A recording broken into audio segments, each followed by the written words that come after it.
નમસ્તે મિત્રો, આપ સૌનું મારી ચેનલ પર સ્વાગત છે। આજે હું તમને બતાવીશ કે કેનવાનો ઉપયોગ કરીને તમે બર્થડેનો વિડીયો કે કાર્ડ કેવી રીતે બનાવી શકો છો।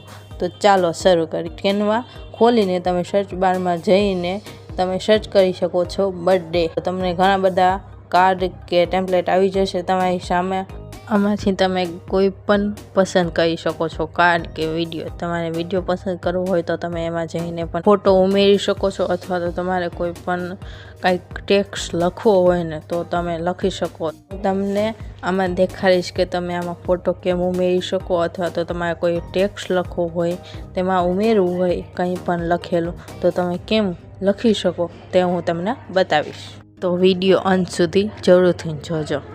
પહેલાં આપણે આમાં ફોટો ચેન્જ કરશું। જોઈ લો તમે, મેં એક ફોટો મારો ફોટો રાખેલો છે, તમે તમારો ફોટો રાખી શકો છો। કાં તો તમે કોઈ માટે બર્થડે કાર્ડ બનાવો છો તો એનો ફોટો રાખી શકો છો।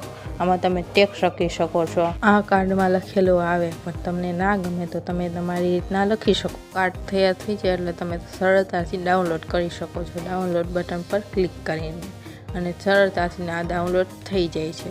હવે આપણે વિડીયો જોશું, વિડીયો કેમ બનાવવો અને તેમાં ફોટા કેમ ઉમેરવા। તો તમે જોઈ શકો છો, હું અહીંયા એક વિડીયો લઈ લઉં છું અને એમાં આપણે ફોટો રાખશું। હું અહીંયા અમારી ઘરે એક સસલું છે, એનું નામ ચીકુ છે અને અમે એને ચીકુ કહીને બોલાવી છીએ, એટલે હું એનો ફોટો અહીંયા રાખીશ। તમે જેની માટે બનાવો છો એનો ફોટો રાખી શકો છો, અથવા તો તમે તમારી માટે બનાવો તો તમારો પણ રાખી શકો। તમારામાં કોઈ ટેક્સ્ટ લખવો હોય તો પણ તમે રાખી શકો છો।